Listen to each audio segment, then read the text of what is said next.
This is the IFES podcast. I'm Laura Osio. Election fraud has caught the world's attention as high-profile elections in developing democracies have highlighted the corrosive effect of this practice. In this second podcast on election fraud, Staffan Darnolf, IFES Senior Election Advisor, tells us how election fraud can be deterred. Staffan, what deters election fraud? Well, I would say that the first, second, and third line of defense against fraud, that's a professional and credible election commission that has the confidence of the electoral stakeholders. If political parties and politicians trust the work of the election commission, they're less inclined to actually try to manipulate the election process. Partially, I think, because they believe in the fair process, but partially also because the risk of getting caught and penalized are very real with a professional election commission in place. And having said that, experiences from numerous countries show that a solid public information campaign, making sure political parties actually are aware of the rules, are also important. Because how can we expect politicians to adhere to the rules if they don't know what they are? Also, we shouldn't ignore two other important factors deterring fraud: penalties and enforcement. In some countries, the penalties for election fraud are a mere slap on the wrist and therefore not an effective deterrent. In my book, the most frightening penalty for parties and candidates are actually not a huge fine, but the ineligibility to run for office again. And of course, when it comes to enforcement, you might have the best and most stringent penalties on your books, but if not enforced, well, the deterrent factor is almost zero. It seems deterrence has to take place at many different levels. Could you break these down for us?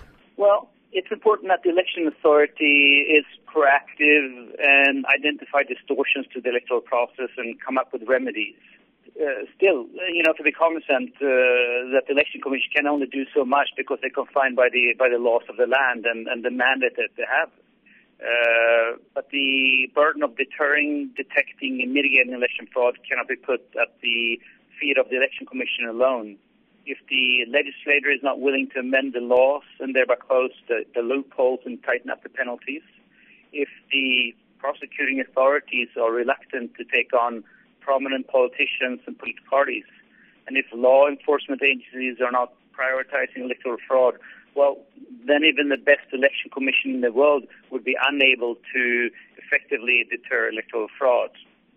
And the election commission could and should spearhead the fight against electoral fraud, but it cannot be resolved without active support from other institutions in society, be it at state, local, or even the civil society. IFES works in a lot of countries that have little experience with democracy. How much can an international organization like IFES do to deter fraud? I think we need to manage expectations. It is a process that's owned and driven by the domestic election authority and the players that's part of the political fabric in the society.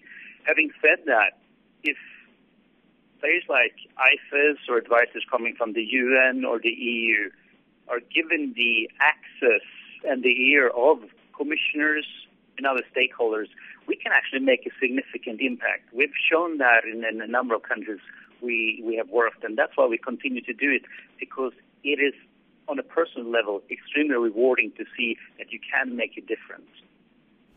And finally, what is the effect of election fraud? When it comes to electoral fraud, we have to realize that it can be as devastating as widespread corruption has on the fabric of a society. It breeds mistrust, distorts rule of law, and undermines the credibility and confidence of state institutions. A country can never have a legitimate political system if the foundation is built on fraudulent elections.